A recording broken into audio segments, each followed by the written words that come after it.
Hello friends, welcome to foodies. আজকে আমাদের evening snacks হলো ব্ল্যাক কফির সাথে স্পাইসি চিকেন পকোড়া।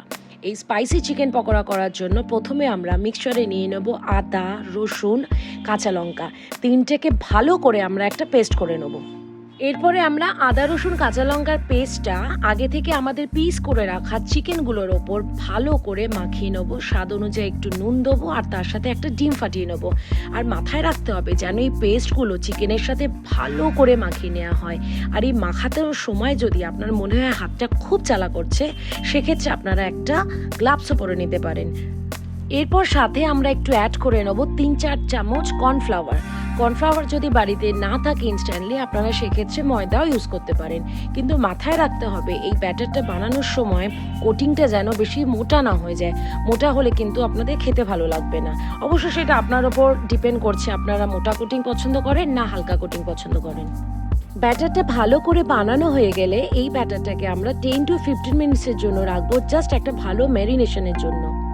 এই ম্যারিনেশনের জন্য রাখলে কি হবে, এই যে আদা, রসুন, কাঁচা লঙ্কার যে আমরা যে একটা পেস্ট বানিয়েছি, এই প্রত্যেকটা ফ্লেভার কিন্তু মাংসের ভেতরে ভালো করে পৌঁছে যাবে। এরপরে এর মধ্যে আমরা কিছুটা সর্ষের তেল দিয়ে নিয়েছি। আপনাদের বাড়িতে সর্ষের তেল না থাকলে বা আপনাদের ইচ্ছা অনুযায়ী আপনারা সাদা তেলও এর মধ্যে দিয়ে নিতে পারেন। বাট মাথায় রাখবেন তেলটা যেন পুরোপুরি স্টিমিং হট হয়। তারপরে স্টিমিং হট হয়ে গেলে এই তেলটার মধ্যে একটা একটা করে মাংসের পিস আমরা দিয়ে দেবো। এবার আস্তে আস্তে আমরা মাংসের পিসগুলোকে ভালো করে এপিট ওপিট করে গোল্ডেন ব্রাউন করে ভেজে নেব। কারণ গোল্ডেন ব্রাউন করে আমরা যদি না ভেজে নিই, তাহলে একটা দেখবেন মাঝখানে আমাদের যে ম্যারিনেশনের সময় যেটা রাখা হয়েছিল সেই ফ্লেভারটাও আসবে না, আর একটা কাঁচা কাঁচা গন্ধও থাকবে, আর খেতেও অতটা ভালো লাগবে না। তাই যতক্ষণ না আমরা এইটাকে ডিপ ফ্রাই করছি অতক্ষণ অবধি ভেজে একটা পাত্রে উঠিয়ে নেবো। কিন্তু মাথায় রাখবেন এই যে এতগুলো লঙ্কা আপনারা চোখে দেখতে পাচ্ছেন, এইগুলো দেখা মানেই যে ঝাল বা হাত জ্বলবে বা খেতে ঝাল হবে তাই নয়। কিন্তু ফাইনালি আমাদের স্পাইসি চিকেন পকোড়া ডান।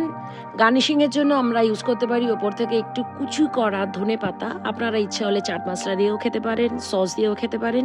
ব্যাস, যদি ভিডিওটা রিয়েলি ভালো লেগে থাকে তাহলে সাবস্ক্রাইব করতে ভুলবেন না, একটা কমেন্ট দেবেন। কমেন্টের আশায় অনেক দিন ধরে আছি, কোনো কমেন্ট আসছে না। আর প্লিজ সঙ্গে থাকুন ফুডিজের।